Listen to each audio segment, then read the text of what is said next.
Всем огромный привет!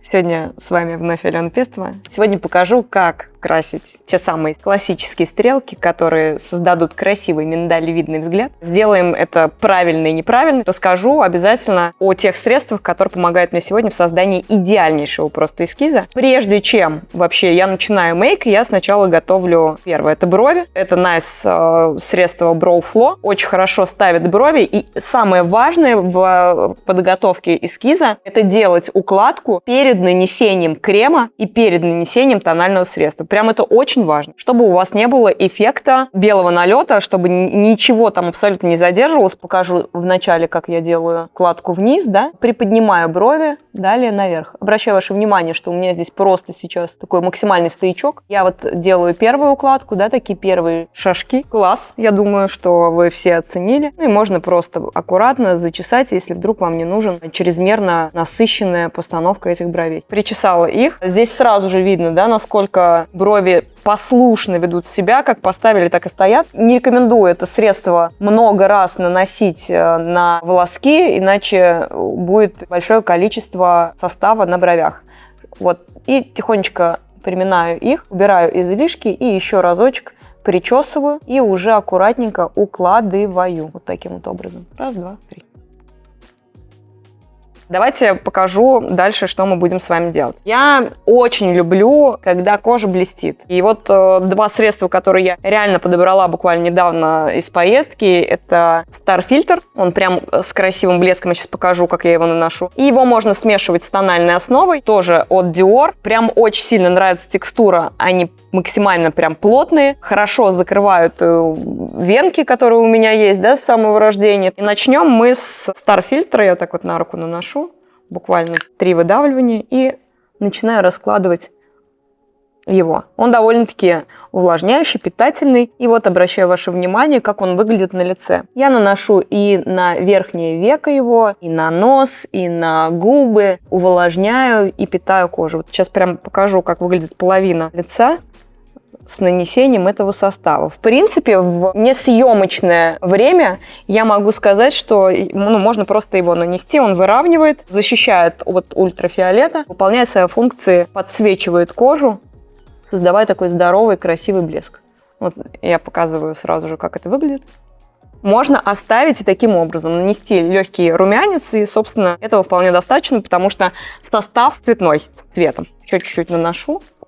И готовлю кожу к нанесению следующего этапа, это тональная основа. Не нужно очень близко наносить состав под глаза, да, на глаза, будьте аккуратны, потому что может чуть-чуть прожигать. Ну и понятно, что уши – это обязательная история для нанесения. Зона должна быть также подкрашено, иначе уши будут белые, а лицо коричневое. Обращаю внимание, как блестит. При всем при этом я не могу сказать, что прям очень сильно жирно на лице, но увлажнение есть. Понятно, что кому-то это нравится, кому-то не нравится. Для жирной кожи я его не рекомендую, не нужно его наносить, потому что я думаю, что вы будете прям максимально блестящие. Но вот на сухую, на нормальную кожу состав прям идеальный. И губы тоже обязательно, вплоть до прокрашивания комиссуры, чтобы все везде поблескивало. Эту историю я люблю, как Филипп Киркоров. Внутренние уголки глаз тоже рекомендовано прокрасить. Очень красиво выглядит. Вот.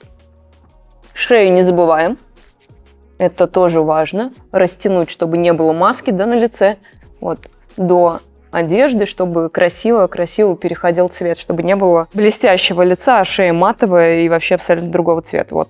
Таким вот образом я выгляжу. В принципе, кому нравится, вы можете использовать эти составы. Дальше, прежде чем я нанесу тональное средство, я беру свою помаду гигиеническую. Я наношу, прям увлажняю хорошенечко губы. Можно вот таким вот образом даже вокруг нанести состав, прокрасить все, увлажнить все до слизистой. Приятная текстура, отличная основа, хорошее питательное средство для губ. Наношу перед тем, как буду использовать карандаши и создавать плотный, насыщенный прокрас на губах, который может носиться 24/7, пока вы на съемках, даже если вы будете кушать. Я нанесла основу. Кстати, очень классная штука. Буквально недавно я приобрела вот такую штуку. Я ее чисто из упаковки купила. Да, это Christian Dior. Напомнил по текстуре наш Balm Nice. Я ее рекомендую, если вы где-то будете за границей. Прям берите и пользуйтесь. Что можно здесь этим составом делать? Вот такой вот красивый состав, который можно наносить на кутикулу и которым можно, если вдруг у вас высушенная зона зона под глазами или над глазами, да, чтобы убрать вот эти вот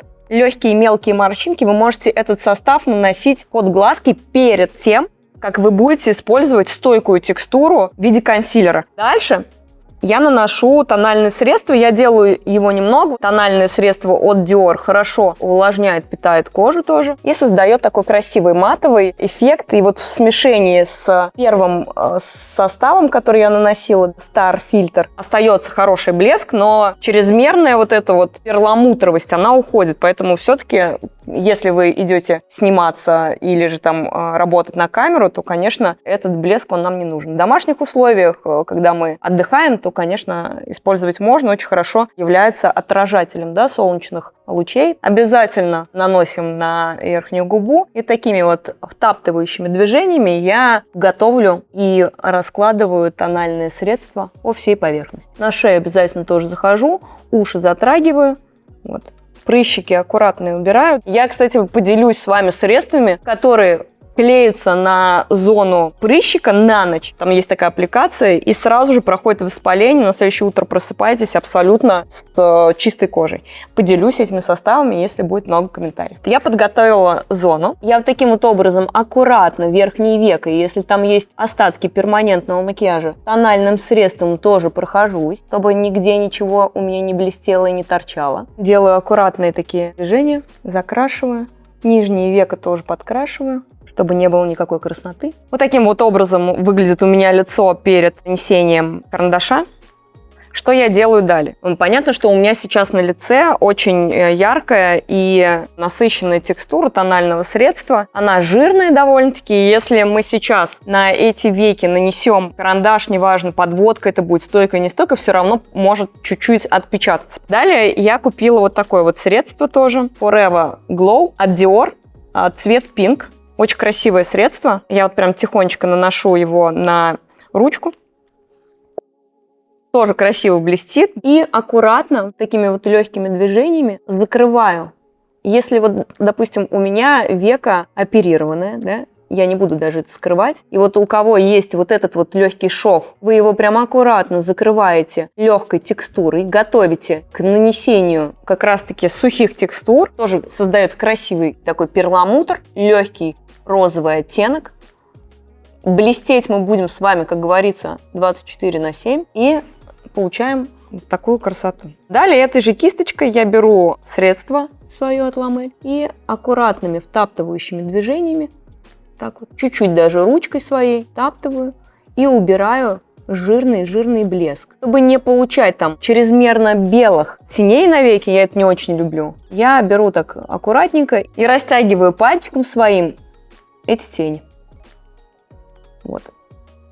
И чувствую, что у меня веко перестает быть жирным, да, и закрываю так вот, таптываю и растягиваю его, чтобы убрать чрезмерную жирность поверхности, на которой мы будем с вами в дальнейшем рисовать наши стрелочки. И давайте начнем с эскиза. Я расскажу два, как минимум, лайфхака, которые я использую в построении стрелки. У меня не особо идеальный разрез глаза, у меня очень сложные глаза. Я крашу их себе. Реально, мне даже визажисты говорят, что, Ален, блин, ну лучше тебя никто твои глаза не нарисует. Сначала легкая теория. Для того, чтобы нарисовать классическую миндалевидную стрелку, очень важно вот не укладывать цвет вот сюда широко над зрачком. Это будет создавать взгляды бешеной собаки. Задача нарисовать красивые, такие нежненькие девчачьи стрелки. И очень важно рисовать стрелку, которая не вверх будет направлена, да, как в классическом построении, а уводить ее прямо, создавая красивый лифтинг и вытягивая глаз. При всем при этом заходя глубоко в слизистую. Очень многие, когда рисуют стрелки, почему-то пытаются рот открыть, глаз натянуть. Я это делаю вообще в неподвижном состоянии. Глаза в покое. И встаю перед зеркалом прямо и начинаю вести.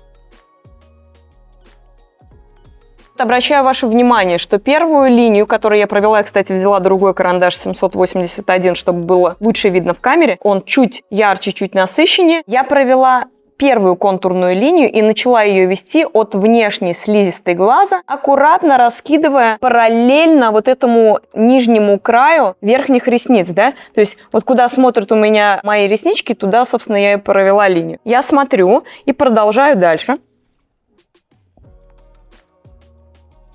Далеко не увожу классическую стрелку и, отступя от края, который я провела, буквально 1 миллиметр, делаю такое расширение и начинаю уводить на внешнюю границу. Глаз в покое. И обязательно вот сейчас захожу в слизистую глаза. И обязательно закрашиваю весь внутренний каял глаза. То есть я не захожу во внешнюю слизистую, я делаю прям аккуратно. И расширяю классическую стрелку свою. Смотрите, у меня сейчас получилась вот такая вот линия. У меня зрачок получается по центральной границе глаза. Я не выхожу на внешнюю слизистую. Вот здесь я начинаю стрелку сужать, захожу в слизистую с целью того, чтобы создать мне тот самый эффект, который я люблю. Закрашиваю только внутреннюю ее часть. Смотрю, если мне нужно расширять, я еще ее вот в этой части именно, во внешнем, да, углу глаза расширяю ее, захожу в слизистую и вот обращаю ваше внимание, что здесь прям тончайшую линию провожу, не расширяя внешнюю границу. И обязательно все реснички внутри закрашиваю, и у меня получается вот такая классическая стрелка. Я могу ее расширять, если мне нужно. Каял обязательно закрашиваем. Расширяем и получаем вот такую красивую стрелку. Я сейчас пока не трогаю внешний угол, да, хотя на самом-то деле можно это сделать. То есть я прям завожу и создаю вот этот вот красивый клювик, да, как мы его называем в мейке. То есть это прям клювик, который, еще раз говорю, удлиняет глаз, делает глаза, как там у эскиз у Жади, да, помните этот фильм? Это такой, получается, кошачий глаз. Сразу же, да, по теории, вот сюда на внешнюю границу нужно заходить в слизистую, чтобы не расширять эту часть. Иначе будет эффект вот такого глаза, как будто бы зрачок реально бешеный бегает над поверхностью где-то глаза. Это делать не нужно, это считается ошибкой. Можно удлинять, можно расширять, но непосредственно от начала. Если делить глаз на 3 равные части, то 1/3 и саму стрелку можно расширить, а вот 2 последующие трети, середина и внутренний заход в слизистую глаза, вот эти истории заходят в межресничку глубоко, не расширяются по латеральной границе, по внешней границе, и тем самым у вас будет красивый мейк. Ну, то есть, если вы попробуете много раз это сделать, то у вас однозначно получится. Вот такой глаз, собственно, получился. Ну, а сейчас будет бардак. Как не надо рисовать глаза, которые так, в принципе, не очень добрые. Изогну угол наклона, сделаю его более восходящим. Классическую стрелку буду выводить не от слизистой глаза, а чуть раньше, и вы посмотрите, какой результат будет получаться. Я не натягиваю вообще глаз, я чуть-чуть просто придерживаю, это дурацкая привычка. Вот. Но здесь, когда я проговорила вот про этот глаз и начала делать вот этот глаз, да, вот этот глаз у меня веко внешнее, оно больше опущено, поэтому чуть-чуть я могу его подтянуть, чуть-чуть прям буквально создать такой лучик к виску. И давайте я покажу, вот если бы я, допустим, рисовала стрелку вот сюда. Раз. И начала бы ее выводить сразу же, и начала бы прокрашивать по внешней границе. Закрашиваю внутреннюю слизистую. Ну вот, например. Если потом старалась бы что-то выводить, да, на веки, исправлять, и, допустим, не прокрашивала бы слизистую. Потом еще бы пыталась что-то исправить, и у меня была бы вот такая синеботская стрелка. То есть ощущение того, что я выгляжу, ну, как будто я не выспалась, у меня, ну, либо размазанные стрелки, да, ощущение того, что у меня максимально веко нависает над глазом.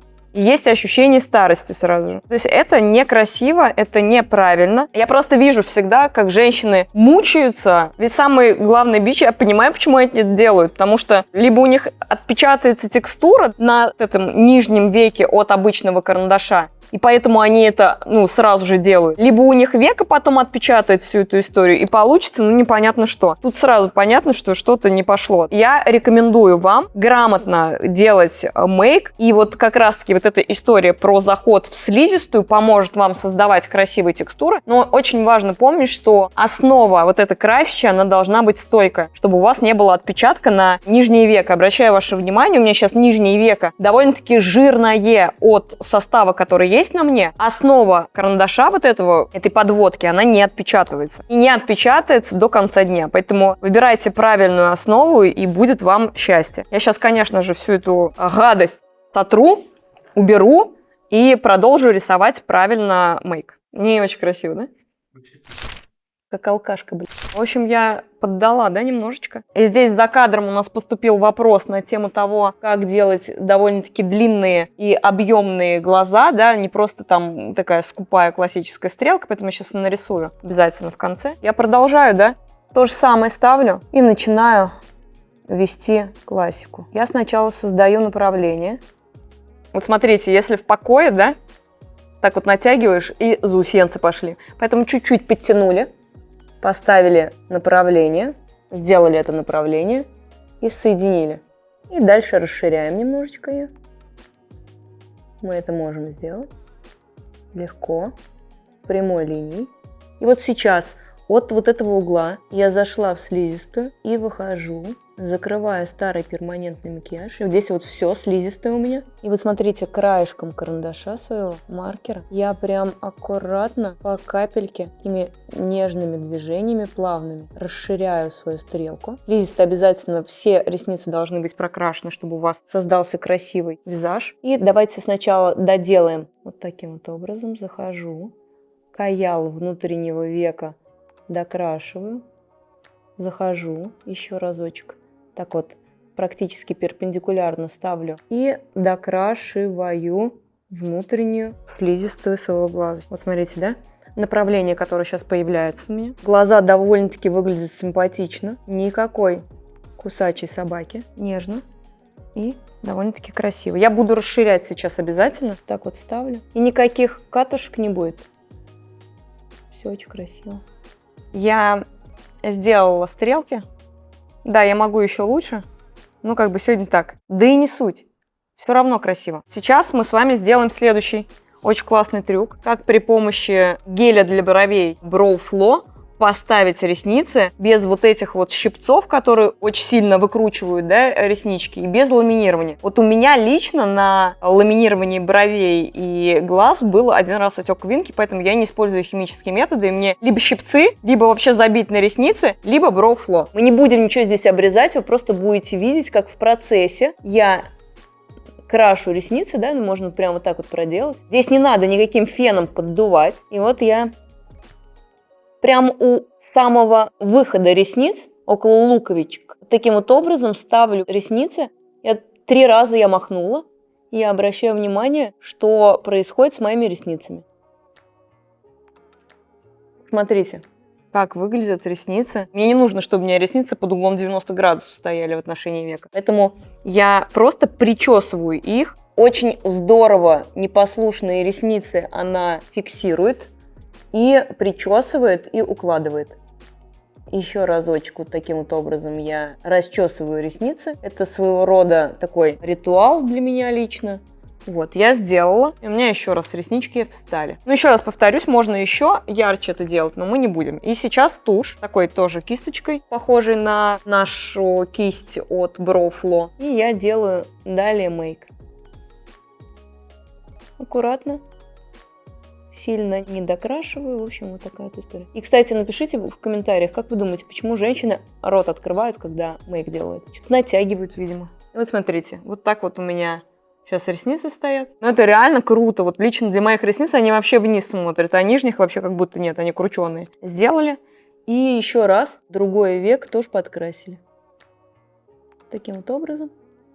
Я люблю, когда каял хорошо закрашен темным цветом. Это создает эффект густых ресниц. Кстати, в перманентном макияже есть подобная услуга, как прокрашивание межресничной зоны. Да? Мы как раз на наших базовых курсах учим, да, как делать красивый прокрас межресничный, который не будет казаться как перманентный макияж, но будет выполнять свою функцию. Кстати, я хотела проговорить здесь очень важную информацию. Я, по-моему, ни разу на YouTube-канале об этом не говорила. У нас можно пройти обучение и получить определенный соцконтракт, который позволит вам взять денежку у государства и использовать ее в качестве образовательной услуги. Поэтому, пожалуйста, пишите, и мы проконсультируем, как вы можете получить грант на субсидии. Далее у меня есть вот такие ресницы. Регулярно использую эти ресницы в разные вообще конфигурации. Да, вот у меня сейчас будут такие ресницы. Я прям в угол глаза чуть-чуть клею. Клей у меня от Manly Pro. Я вот так вот чуть-чуть выдавливаю на реснички. Мастер-класс легкий дам, потому как клеить ресницы. Не надо огромного количества клея наносить на две спинки реснички. Вам нужно просто аккуратно коснуться, вот так вот, взять маленький кусочек клея и вот таким вот образом причепурить. Ресницы на месте, 2 секунды. Опа, с другой стороны. Сначала на одну сторону наношу одну ресничку, потом на другую. Клей при подсыхании меняет цвет, поэтому мне не страшно. Все нормально. Manly Pro отличный бренд. Вот, еще чуть-чуть, вот так вот нанесла. 4-я ресничка. То есть сначала на один глаз, потом на другой глаз. Если ресницы там свои крученые, пробирайтесь близко прям к внешнему краю, ставьте, и будет все замечательно. Обращаю ваше внимание, что я клею ресницы, и глаза мои открыты. Нормально все. Вот самое главное, эту последовательность, да, учитывать. Сначала сделали мейк, межресничку подтянули, все сделали, глаза накрасили. И не нужно вот эти вот подложки делать из мелких сначала ресниц, потом крупные крепить. Сначала свои причепурили, причесали и, собственно, все уложили. Все поставила. Вот так вот ее причесала, еще разочек поставила, взяла. И прям над линией роста ресниц уложила. Очень хорошо они себя ведут, эти ресницы, когда нужно удлинить край, сделать веко более игривым, да, таким более накрашенным. Это буквально прям вот только на краешке я делаю, чтобы создать красивый эффект. Если ресницы слишком там по конфигурации кудрявые, я беру фен и так вот по ним, и они выпрямляются, и замечательно. Не обязательно там разные конфигурации покупать. Можно просто их укладывать при помощи фена. Сюда можно сейчас приклеить ресницы чуть-чуть, которые будут покороче, да, чтобы создать правильный и красивый эффект. Посадили реснички в 1 или в 2 ряда и получили красивые игривые глазки. Чуть-чуть подсыхают они, и вы можете их потом сплющить, запечатать, и все. Наклеили ресницы и пошли дальше. Я быстренько припудрюсь, и все будет замечательно. Романова. Медиум цвет. Чуть-чуть убираю Т-зоны, тональность и жирность носика. Тоже так же. Аккуратно. 1, 2, 3, 4. И перед нанесением румян тоже нужно снять вот эту вот излишнюю сальность и жирность. И дальше я беру моя Мина Зина 658. Вот так вот делаю легкий контуринг, погуще, и поехали. Вот. 1, 2, 3.